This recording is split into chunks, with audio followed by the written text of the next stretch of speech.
response to the outbreaks demonstrated by the government's commitment of $10 million to the response and for his leadership on the response. I assured him of WHO's full support together with the Africa CDC and other partners. I also had the opportunity to meet with the United Nations country team, where we discussed coordination of the Mpox response among UN agencies under the government's leadership. We discussed the critical importance of clear communication with people at risk of Mpox and strong engagement with communities and local partners.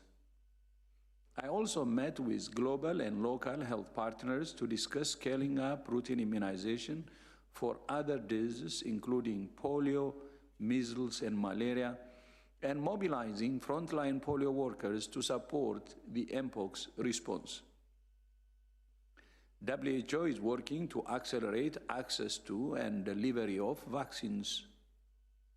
The manufacturers of the 2 vaccines submitted their applications for emergency use listing last Friday, the 23rd of August, and we're working to review those applications as fast as possible. The safety and efficacy of vaccines are our highest priority. We will not take shortcuts. The 2 main buyers of vaccines for low-income countries, Gavi and UNICEF, require WHO emergency use listing to buy vaccines for use in countries that have not issued their own national regulatory approval. Last week, I gave Gavi and UNICEF the green light to proceed with procuring vaccines in parallel with the EUL process. However, WHO emergency use listing is not a barrier to vaccines being deployed in DRC. DRC's medicines regulator approved both vaccines in June of this year, and the government has requested bilateral donations of vaccines from high-income countries with large stockpiles. Together with the Africa CDC, WHO has also helped to secure donations from the European Union and some of its member states. WHO is working with the Africa CDC, Gavi, UNICEF, CEPI, and HERA to set up a coordination mechanism to allocate the donated vaccines and increase access in affected countries. Yesterday, we also invited manufacturers of Mpox diagnostics to submit an expression of interest for emergency use listing. Today, we have received the first expression of interest. Over the past 2 days, we have also convened a meeting of researchers to identify research priorities and to foster a coordinated and collaborative approach to the development of vaccines, diagnostics, and therapeutics. It's vital to stress that although vaccines are a powerful tool, they are far from the only tool. There are many things that WHO and our partners are doing to prevent and diagnose infections and treat the sick. The outbreak of clade 1b Mpox is occurring in one of the poorest and most insecure regions of DRC, complicating the response.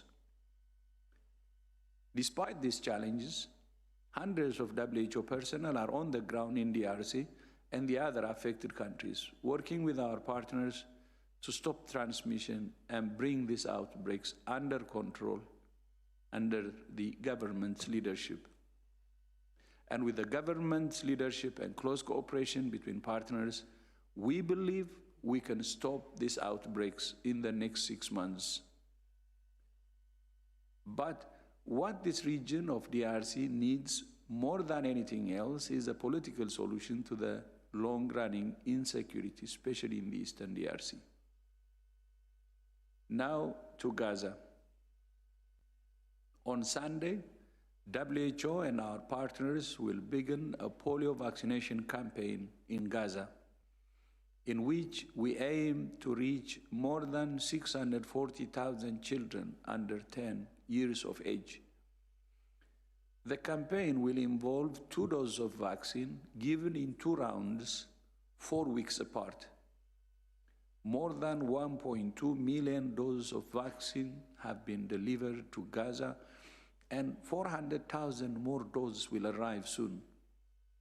We have trained more than 2,180 health workers and community outreach workers to provide vaccination and inform communities about the campaign. Our aim is to reach at least 90% vaccination coverage during each round of the campaign to stop the current outbreak and prevent the international spread of polio. The campaign will be delivered in a phased approach over 3 days in each round, starting with Central Gaza, followed by South Gaza, and then North Gaza.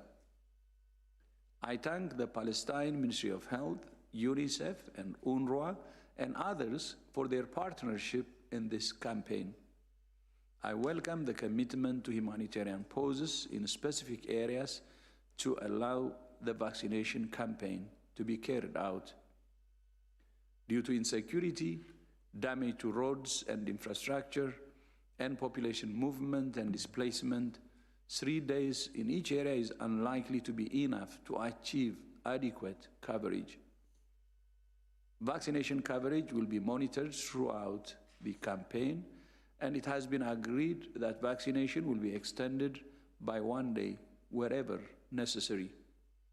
The vaccination teams must be protected and allowed to conduct the campaign safely.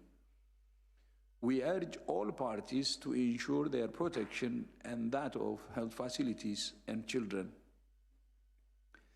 Humanitarian pauses are welcome, but ultimately, the only solution to safeguard the health of the children of Gaza is a ceasefire. The best medicine is peace. Now to Sudan, where fighting has now been continuing for 500 days. Hospitals are shutting down, and life-saving supplies are running out. Outbreaks of cholera, dengue, malaria, and measles are taking lives and putting further pressure on the health system. WHO is particularly concerned about the situation in El Fasher and surrounding areas in North Darfur, with famine already reported from the Zamzam camp. WHO has verified more than 100 attacks on healthcare since the conflict began. The recent attack on El Dain Hospital in East Darfur killed 16 civilians, including children and a nurse. The attack damaged the dialysis and gynecology departments and stocks of life-saving vaccines and other supplies. WHO is working with UNICEF and partners to support the Federal Ministry of Health as it responds to multiple health challenges. This includes rolling out essential vaccines to children and providing technical, operational, and financial support to the cholera response. Preposition cholera and other essential medical supplies helped jumpstart the response. WHO recently deployed 51,000 doses of oral cholera vaccines in Kassala State, which has a high number of cases. The International Coordinating Group on Vaccine Allocation has approved a request for more than 450,000 doses to be sent to scale up the vaccination campaign in Kassala State. Last week, 5 trucks from WHO and partners delivered over 175 tons of health supplies. These supplies, including medicines, diagnostic materials, and nutrition supplies, will be used by humanitarian partners to provide emergency health care, treat infectious diseases, and help alleviate the threat of malnutrition. But much more is needed to stop diseases from spreading and avert famine in parts of the country. A ceasefire and unhindered humanitarian access is the best way to stop the health crisis worsening. Finally, earlier this week, I was in Brazzaville for the annual regional committee meeting of the WHO Regional Office for Africa. The committee nominated a new regional director, Dr. Faustin Ndugulile of Tanzania, to succeed Dr. Shidi Moeti, whose second term ends in January next year. I congratulate Dr. Ndugulile on his nomination, and I thank Dr. Moeti for her 10 years of leadership, dedication, vision, and commitment to serving the people of Africa. The regional committee also hosted a pledging event for the WHO investment round, which aims to mobilize the sustainable funding we need to implement our work over the next 4 years. I have asked every member state to contribute according to its means and every partner. I'm deeply grateful to the 14 African member states and partners who pledged more than $45 million to the investment round. Africa is leading by example. I call on other regions to follow. Fedila, back to you. Thank you, Dr. Tedros.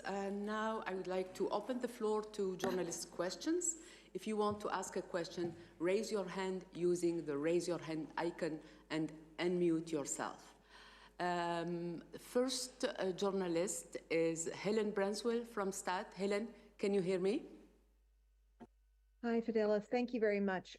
Yes, my question relates to Mpox vaccines. At the last press conference, Maria Van Kerkhove suggested that countries should coordinate with WHO if they are giving donations of vaccine, because WHO needs to have a sense of how much vaccine is being offered and where. Do you have an updated number at this point about how many doses have been donated or are being donated? Thank you. Dr. Van Kerkhove? Yeah, thanks very much. I also have, we have some people online who I'm sure will want to supplement this. So thanks very much, Helen, for the question, and thanks for flagging the request that we had made to work with us to set up this allocation mechanism. As the DG mentioned in his speech just now, we are setting up this access and allocation mechanism, working with a number of different partners on this. It's really important that we coordinate because there are a limited number of supplies so far, and these vaccines need to reach the countries at risk. They need to be used in a targeted way in the DRC, in Burundi, in countries that are facing this upsurge. And that's really critical at the moment. But we are working with partners to set up this allocation mechanism, looking at the donations, not only where they're coming from, which vaccines, when they expire, when they might get into country, the conditions, all of that needs to be coordinated so that we can work with countries, so that the countries take the ownership of the use of these vaccines and they use them when they become available as part of the response. So maybe I could pass to my colleague Tim, who can answer more on that. Oh, thank you, Maria, and thank you, Helen. Yeah, I think we have a good understanding about the existing pledges that have been expressed by different countries and entities for this response. However, pledges need to be turned into donation following then the discussion and agreement and negotiation around that. So these pledges will turn into donation at different time frames, and we have a good understanding on the different quantities that will be available in the coming weeks and months, but also pledges that will probably materialize towards in the next 2 to 3 months. And I think that's important then to match what we know will be coming down that pipeline to match with the different needs on the ground as the countries are preparing now for different vaccination strategies. Thanks. Thank you.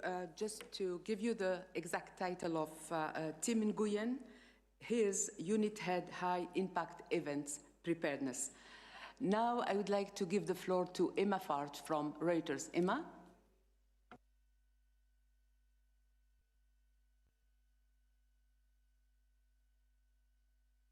Emma, can you hear me? Yes, the unmute button took a second to come up. I wanted to ask about the polio vaccination campaign in Gaza, please. I'm wondering how satisfied you are with the plans for a pause.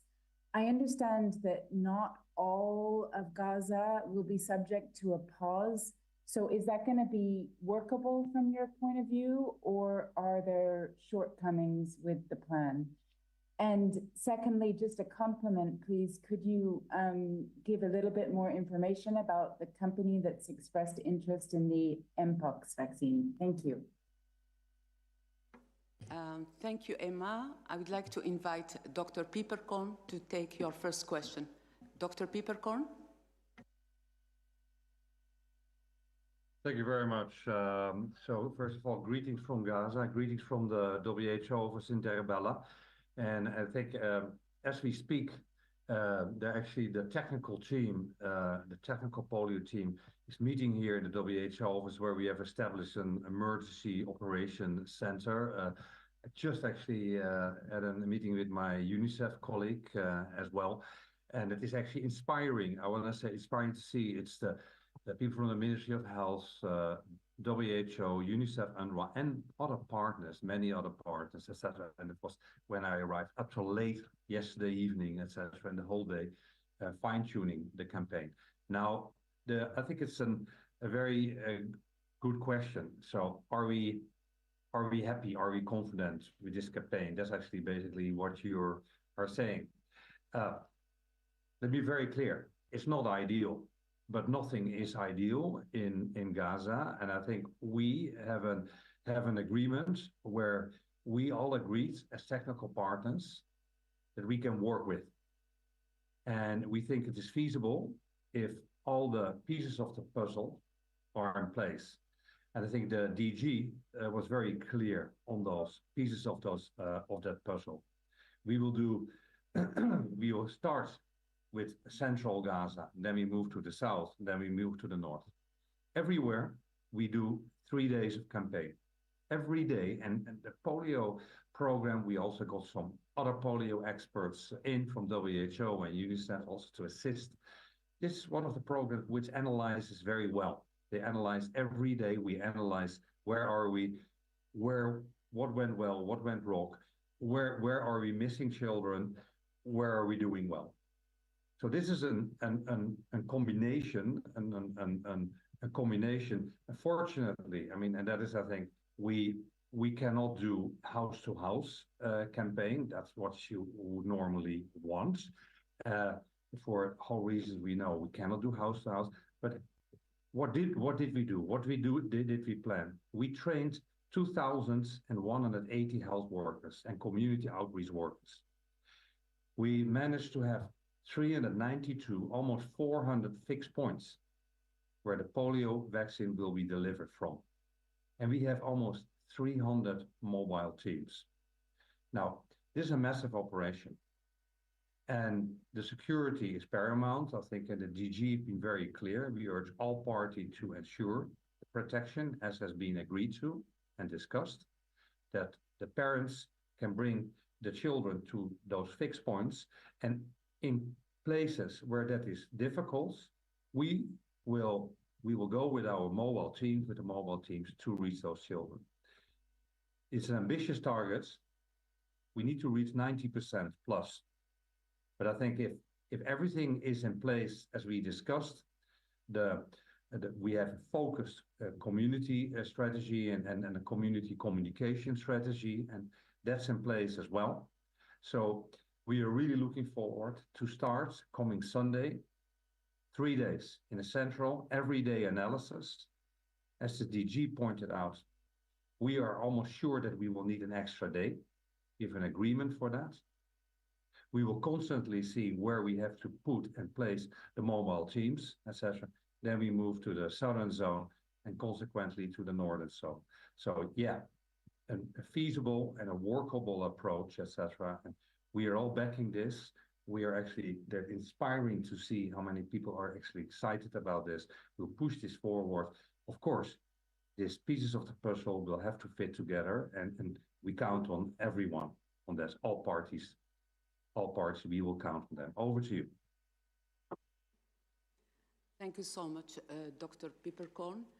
Dr. Tedros? Yeah, just one line. I think Rick has already covered it very well. What I would like to say is, first of all, we welcome the pause. And second, we hope all parties will respect that. But at the same time, we don't think that pause is enough, and we still insist on a ceasefire, because ultimately the best medicine and the best vaccine is actually peace. That's just what I would like to add. And Fadila, back to you. Thank you, Dr. Tedros. For the second question of Emma, I would like to invite Dr. Deus Mibongizi to answer this question on the emergency use listing for Mpox vaccines. Over to you. Thank you, Fadila. As the DG mentioned, 2 companies completed their submission of applications to WHO for emergency use listing review on the 23rd. And these are Bavarian Nordic from Denmark and Chem Biologics from Japan. There are some other companies that are in discussions, but these are still under screening, and we have not yet confirmed their actual acceptance of their submission. So those, at the moment, we are not in position to discuss. Thank you. Thank you so much. I would like now to invite Agnès Pedrero from Agence France Presse to ask the next question. Agnès? Yes, hi. Good afternoon, everybody. It's a question also on Mpox vaccines. I wanted to ask you if you could be more specific on how many pledges were for DRC, has been made for DRC, and when do you think the first Mpox vaccines could arrive in DRC? Because I heard that before you say that the pledges would materialize in 2-3 months. Would that be not too late, maybe? I don't know. And once the vaccines are available, what kind of logistics difficulties you think the distribution and transportation will face? Thank you. Thank you, Agnès. I would like to invite Tim Nguyen to answer this question. Tim? Oh, thank you. To be clear on some of these pledges, we are in discussion with the partners that are actually donating some of these vaccine, and we have an overview around some of these quantities that will be available in the coming days once the country is also ready to receive and implement these. So what we understand right now is from HERA that they have procured 175,000 doses of MVA-BN vaccine. In addition, the manufacturer Bavarian Nordic is donating another 40,000 doses to these quantities. That makes up about 230,000 doses that we understand are imminently available to be dispatched to affected regions. And then as we look further, subsequently, there are other pledges, but we understand that still needs a couple of weeks for them to be agreed on the final administrative processes to turn pledges into donations. Over. Thank you. I think that Dr. Van Kerkhove would like to elaborate on this. Yeah, thanks. So in addition to what Tim was saying about the numbers of doses and when they can get into countries, we're also working with our regional colleagues, our country office colleagues, the Ministry of Health on the vaccine delivery as part of the response. So there are detailed plans that are being developed. This is based on the epidemiology of what's happening in the DRC. There are different modes of transmission. There are different populations that are affected depending on where we are talking about in the country. And of course, it's not only the DRC. So the plans to use these vaccines in a targeted way are currently being developed. There are plans that exist. But I also want to highlight there's a lot of questions about vaccines, and I anticipate many journalists will continue to ask about the vaccines. But as the DG has pointed out, and as we point out in our Global Strategic Preparedness Response Plan, as is being highlighted in the continental plans, vaccines are only one part of the solution. I was fortunate to be with the Director-General in DRC yesterday, where we met with the UN country teams, as he mentioned, and almost as much as they asked about vaccines, they asked about strong, clear communication about prevention, about preventing the spread. How can we have the right messages targeted to the people who are at risk? And so our teams are working with UNICEF, we're working with many different partners. I shouldn't mention one if I don't mention them all, because as WHO, we work in partnership with not just international agencies, but civil society, local partners, to make sure that those messages reach people who are at risk. And so there's a lot of work that's happening there. And I just want to emphasize that right now, even when vaccines aren't available, and it's going to take some time for the vaccines to reach those who are most at risk, the right messages can be reaching the right at-risk populations. So we're working to make sure that those messages are targeted, they're tailored, focusing on prevention, focusing on preventing the spread in the complex context in which these Mpox outbreaks are happening. Dr. Tedros? Yeah, thank you. Thank you. So on the vaccines, as you have heard from Deus, one thing that has to be clear is for the EUL, we need complete information. And the information submitted until last Friday was partial. And last Friday, we got from both companies the additional information we were asking for. So we couldn't issue EUL before all the information arrives, because we have to have all the information required before we proceed.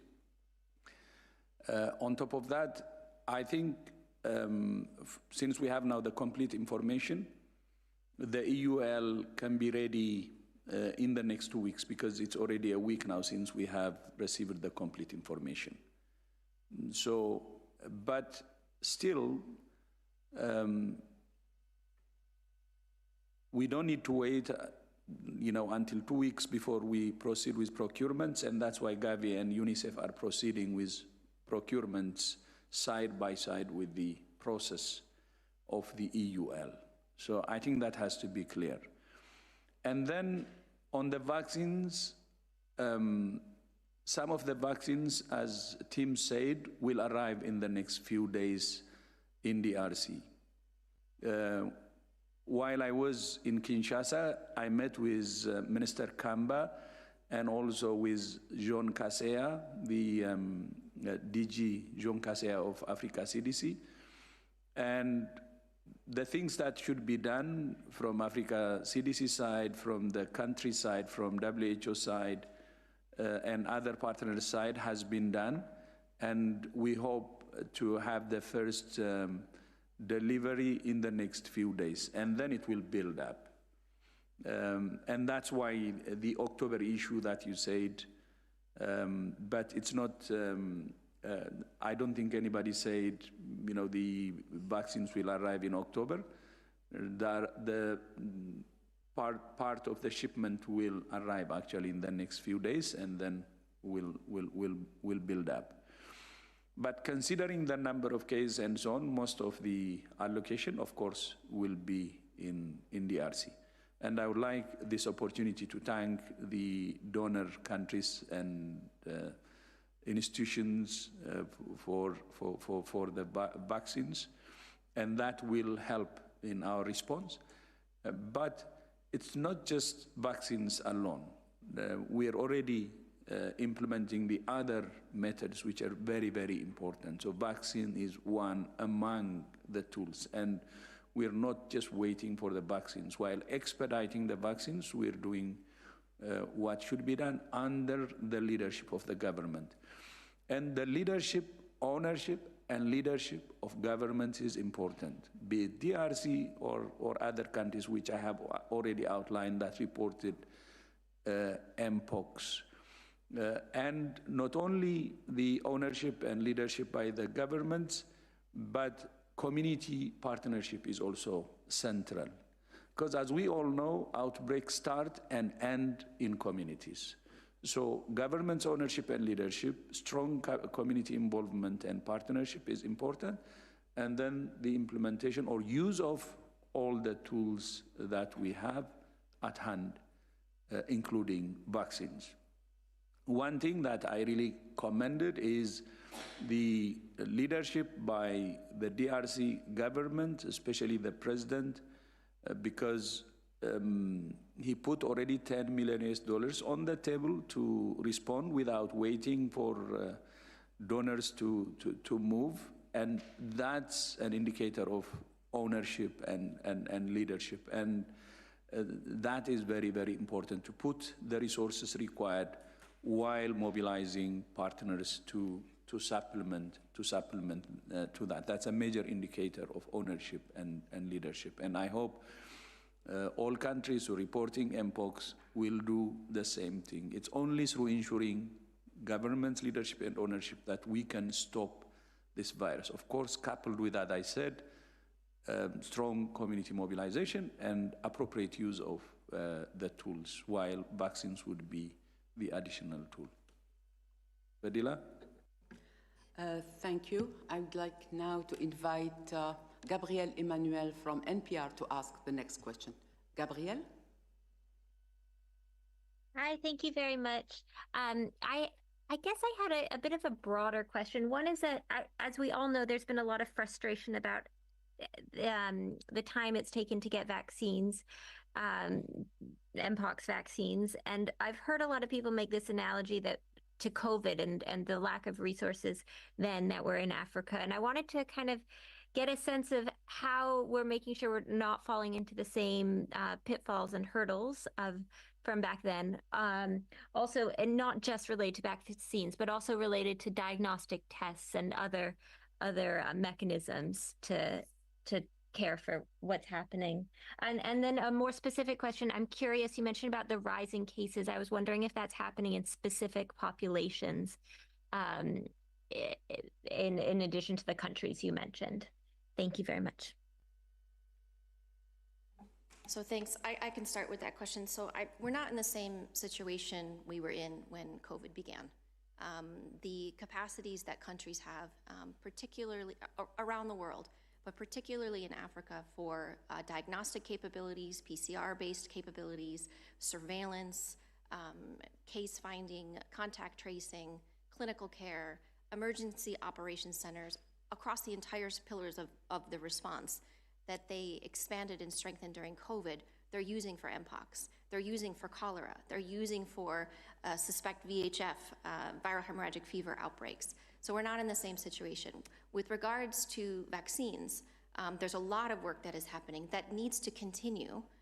It was emphasized during COVID to make sure that we not only address access, we not only address delivery and equity, but looking at production capacity, making sure that we have these hubs. We have the mRNA hubs that were started, tech transfer work so that more production can be made for vaccines. So we're not in the same situation that we were. Having said that, Mpox is not a new disease. This virus has been circulating for decades. We went through a global public health emergency of international concern, 2022 to 2023, based on the clade 2 outbreak. We have a new public health emergency of international concern, largely due to this 1B, this new clade. And there's a lot of work that's happening to not only look at access, but delivery.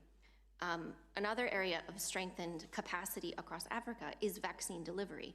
What countries put together to vaccinate large numbers of people, young through the EPI programs, but all the way through older adults with COVID vaccine, through that life course, can be utilized for Mpox. There's a lot of experience in the DRC itself doing vaccination for Ebola. All of that can be leveraged for the use of vaccines for Mpox. But again, I want to highlight that the use of vaccines as part of this response is part of the response in a targeted way. We're not talking about mass vaccination programs. We're talking about protecting populations at risk, our health workers, contacts of contacts. And again, using those vaccines as soon as they can arrive in country.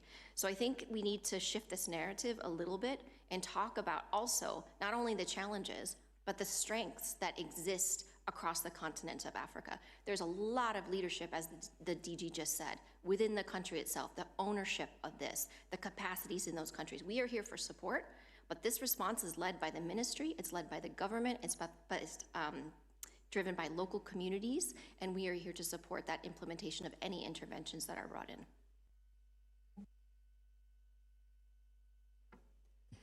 Thank you. I would like now to invite next question from Stéphane Buissard, Le Temps. Stéphane. Good afternoon. Thank you. Yes, my question is, what has been the impact of the polio outbreak so far in Gaza? And are there any other outbreaks that threatens the Gaza Strip? Thank you. Thank you, Stéphane. These questions are for Dr. Pieperkorn. Are you still with us? Yes, definitely. I did get the first part of the question. I didn't get the second part of the question. I mean, the first part of the question, the impact. The second question was, are we seeing also other outbreaks in the Gaza Strip? Not only polio, but other health threats. Okay, yes, I get your point. Yeah, very good. So first of all, the impact. So as we know, and maybe let me be very clear, we had that confirmed case. And let me also say something about that. The polio case, a 10 months old boy, which we are monitoring. We maybe just to say for information, as improvement of the child, the movement has improved by 70%, and we're trying to assist with UNICEF, WHO, with cash assistance, and we're following that up. And I think linked to that is surveillance, for example, surveillance and with routine immunization. So when this crisis, we are now in the 11th month of this crisis, and we have seen the health services and the health infrastructure disintegrating. And we have reported on this frequently. With that, it's not just the health services, hospitals, primary healthcare facilities, etc., but it's also the special programs and, for example, surveillance. And surveillance was definitely not what it should be. So together, WHO and the Ministry of Health, after the environmental samples were positive, we specifically focused on that, and that's how we came with these three suspected polio cases, of which one was confirmed. Routine immunization was always incredibly strong in Gaza, at coverages of 90-95%, even over 95%. Of course, when this crisis erupted, etc., the routine immunization also disintegrated. WHO, I would say again, the Ministry of Health, health workers, WHO, UNICEF, and partners, we're focusing on that. And over the last quarter, I mean, reach coverages of almost 90%. We have to get better in the data on the denominator, etc. But it's a lot of focus. How do we get routine immunization improved? Now that links me to the following topic. This is, of course, all in an environment with a disintegrated health sector where you talk about a hospital functionality of 70 out of 36 hospitals, which are partly functional, 58 of 132 primary healthcare, partly functional. In addition, 5 field hospital, partly in full or fully. And we've seen an enormous spread of infectious diseases. And when you look at that, for example, acute respiratory infections, and those are underreported. People have lack of access to these primary healthcare facilities. We've seen more than 1 million acute respiratory infections, more than 600,000 diarrheal diseases, 25 times what is normally there during this kind of periods. A lot of scabies and lice, 105,000, skin diseases, 70,000 cases, and incredibly worrying what we call the acute jaundice syndrome, hepatitis A, over 105,000 cases. A lot of this related to the incredibly poor water and sanitation conditions everywhere in Gaza. So yeah, and it's really, I'm glad that you're asking this question, because we focus now, of course, very much on polio and the polio campaign. But we're deeply concerned about the overall health situation. I talked about the health functionality, and I want to add also another point that over the last week, WHO, the last 2 weeks, we planned for 6 missions to the north to bring fuel, to bring medical supplies to the hospitals in the north. Only 2 were approved to deliver those fuel and medical supplies. And with huge troubles, I mean, incredibly lengthy missions. One of our teams only returned late at night, completely unnecessary. Day before yesterday, so WHO reached the Indonesian hospital with fuel, and also part of fuel were to Kamal at 1. But other hospitals in the north, like Al-Ada Hospital, they face 0 fuel stocks. And that has, of course, implications for all their services, the maternity services, the daily surgeries, which they do, the hemodialysis patients, etc., and other hospitals, HELU hospitals, international hospitals, facing same problems. And it really pains me that in the 11 months of this crisis, we still have to discuss this basics kind of missions of fuel and medical supplies, bringing teams, emergency medical teams in, bringing patients in and out. And we still struggle with that. And related to that, also another topic is medevac. The medical evacuation is incredibly needed. We estimate that 10,000 critical patients should leave Gaza. They should get treatments elsewhere, outside Gaza. And since the Rafah crossing closed on 6 May, the only substantial medevac was organized with great support from the UAE, and WHO managed and organized to actually facilitate the medevac of 85 patients and I think 65 companions. But that's, of course, a drop in the ocean, what is needed. And we request, and I want to do this again today, we request the establishment of medical corridors, first and foremost, to restore the traditional referral paths from Gaza to East Jerusalem and West Bank. Hospitals already in the West Bank and East Jerusalem to receive Gazan patients, to receive their Palestinian brothers and sisters. Then also to get a medical corridor operated to Egypt and to Jordan. So this is just some of these issues. Thank you. Over to you. Thank you, Dr. Peppercorn. I can see that Dr. Hamid Jafari wants to add some details. Dr. Jafari, you have the floor.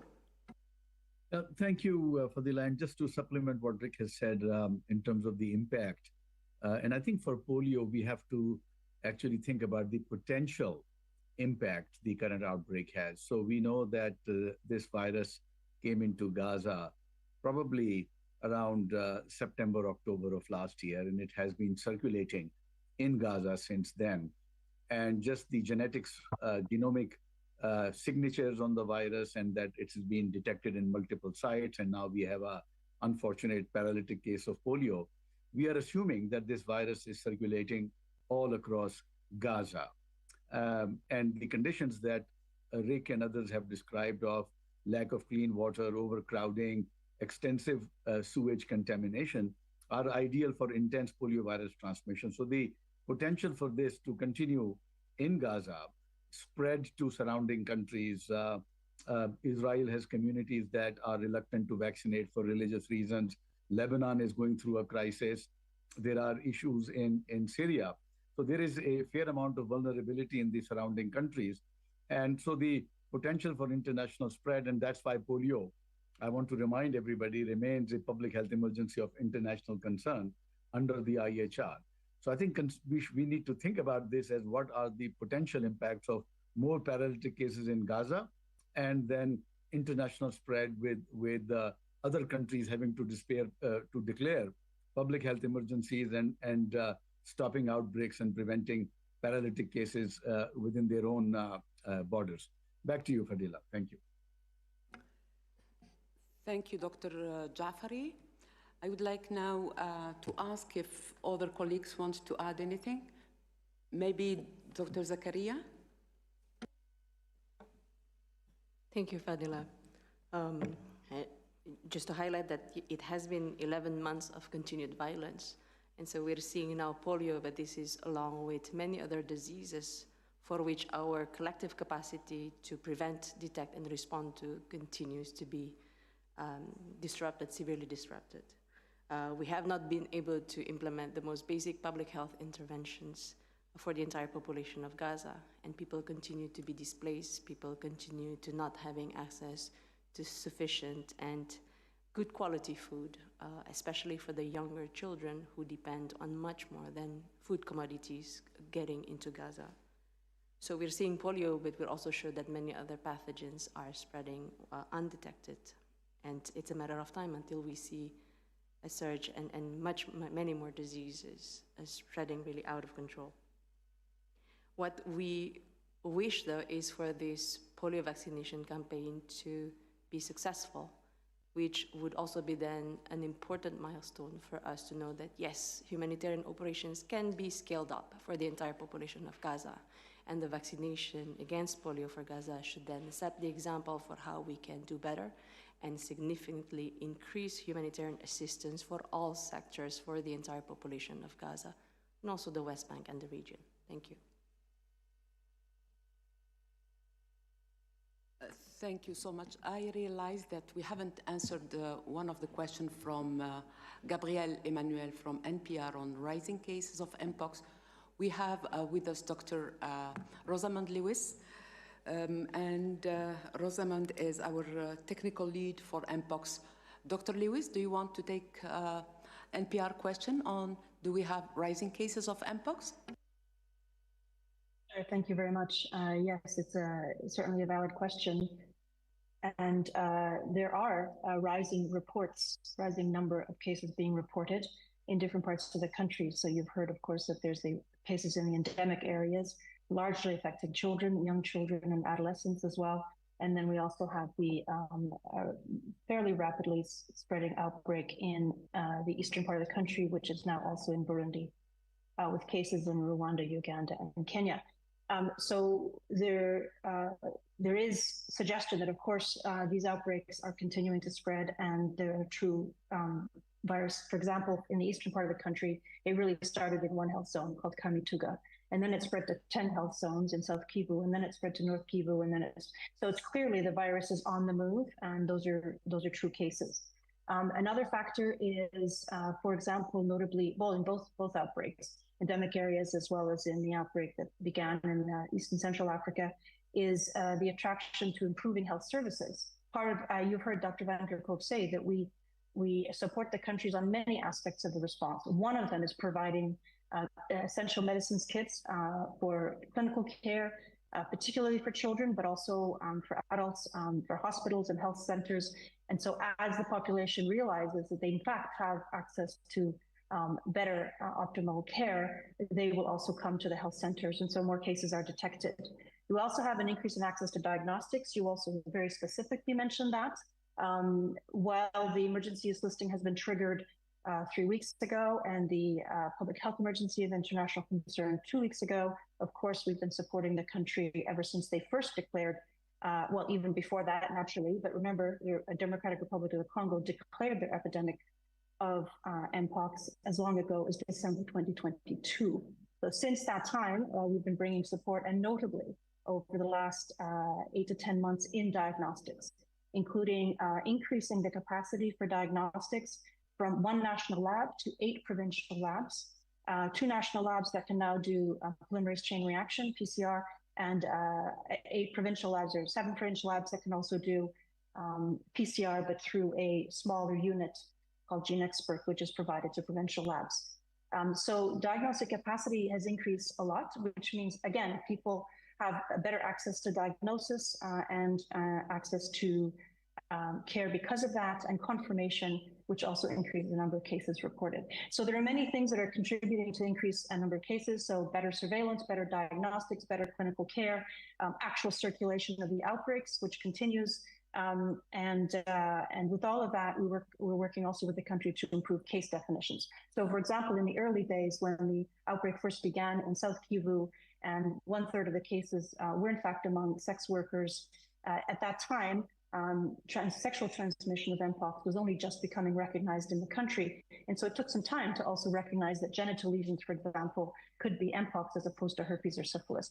So quite a number of factors are contributing to a greater recognition of the disease. And as we continue to support the country in all these areas of work. Of course, we do expect the number of cases to continue, possibly to rise, although we've done a lot already. And then with time, as the interventions take more and more effect and better hold, we fully expect the number of cases to begin to come down again. Thanks. Dr. Karkov? Yeah, I just wanted to, Rosamond was reminding me of, she made some great points. I just want to highlight a couple of things here. So when you see these maps, we've seen these maps online that show cases in circulation. They basically color the whole map. And what we're trying to do with the detailed epidemiology and working with the different teams is really looking at a more granular level about what's happening.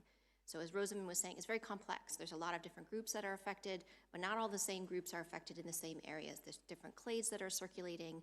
We have some information on occupation. We see different age profiles. And so what we're hoping to be able to do through the strengthened IMSTs in country, working with the ministries of health, working with partners, is to have more details of that epidemiology. Because the more precise we can be, the more targeted we could be in tailoring the interventions. Everything from enhancing the surveillance that we're doing through the risk communication and the targeted messages there, through the use of those vaccines. So I just wanted to highlight that point, that the surveillance aspects that's been pointed out already are really critical. And the upsurge of staff in people, workforce in the DRC, led by the Ministry of Health, led by the government, part of that is really trying to get that detail. So we're really grateful for all of the extra hands on deck that have a lot of experience with surveillance in the country to help us really detail this out, because that precision is what we need to really stop this outbreak in the next 6 months. Thank you so much. I would like now to invite for the last question, Hailey Ott from CBS. Can you hear me? Hello, thank you. My question is about the polio vaccine in Gaza. Health workers in Gaza have raised concern over the cold chain. The Palestinian Ministry of Health says there will be mobile refrigeration units. I was wondering if you could give us any more information about those and how they would work and how the cold chain would be maintained and managed during vaccine delivery and distribution. Thank you.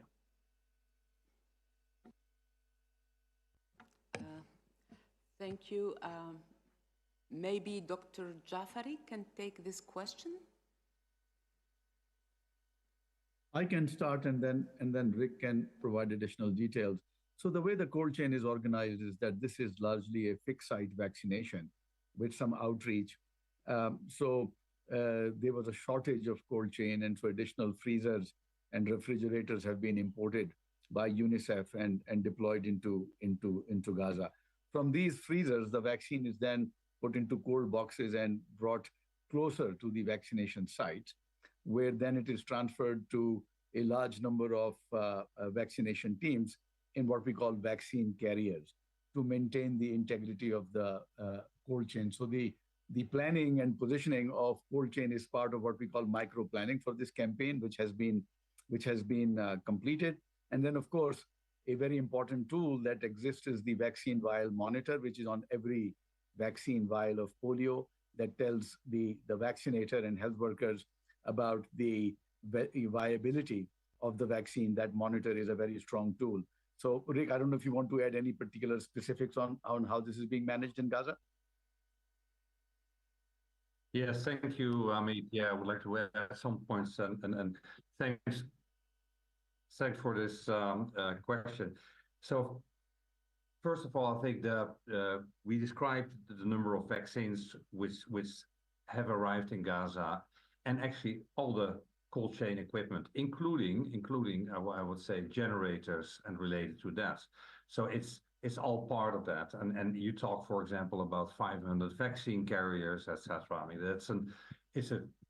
Hamid describes already the fixed sites, and I want to again point that out. We talk about almost 2,180 health workers, community outreach workers, which have been trained and will support implementing of this campaign. And we talk about 392 fixed points. I mean, and they are there. So the vaccines, cold chain is one issue. Then we talk about fuel for example, that it is needed to make sure that this all works. That's all been arranged with all kinds of difficulties. We discussed a number of days, the way we actually going to implement the campaign, 3 days per zone, plus when needed another one, the mobile teams. And just the word micro planning is sometimes a bit, I think it doesn't do justice. The micro planning is the most important part of any polio campaign, and it seems easy. It's actually very complex. So it's like area by area, small area by area.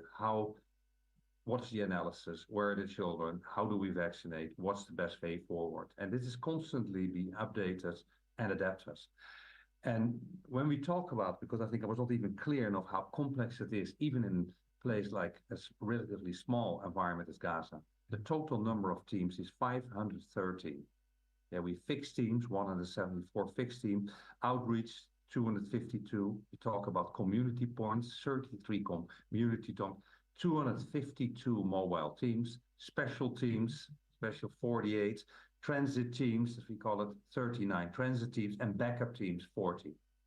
Now that shows a little bit about the complexity of this operation. And I also want to stress that it's also part of vulnerability of this operation. And we have to make sure that's all part of all the puzzles. I mean, everybody talks always about the vaccine and the cold chain, but it's very important. The micro planning and everything related to that is probably the most important part of a successful campaign. And this brings me back and that we need, of course, we need definitely that all the parties actually, that we stick to the agreement we have, the humanitarian pauses, to ensure that people can move, that they can bring their children, that all those teams can do their work. We talk about hiring vehicles, hiring tuk-tuks, motorcycles, etc. It's all part of the campaign. When this is all linked, I think we have a good chance to actually get a successful campaign. So again, we called on all parties to help ensure that this happens as it is being planned and agreed on. Over to you. Thank you, Dr. Jafari, and thank you, Dr. Pieperkorn. We have come to the end of our press conference. Thank you so much for your participation. We will be sending you the audio files and DG Dr. Tedros' remarks right after this briefing. And of course, you can reach out to the WHO media team if you have any follow-up question. With this, over to you, Dr. Tedros, for your closing remarks. Thanks, Fadila. And thanks to all members of the press for joining us today. And see you next time.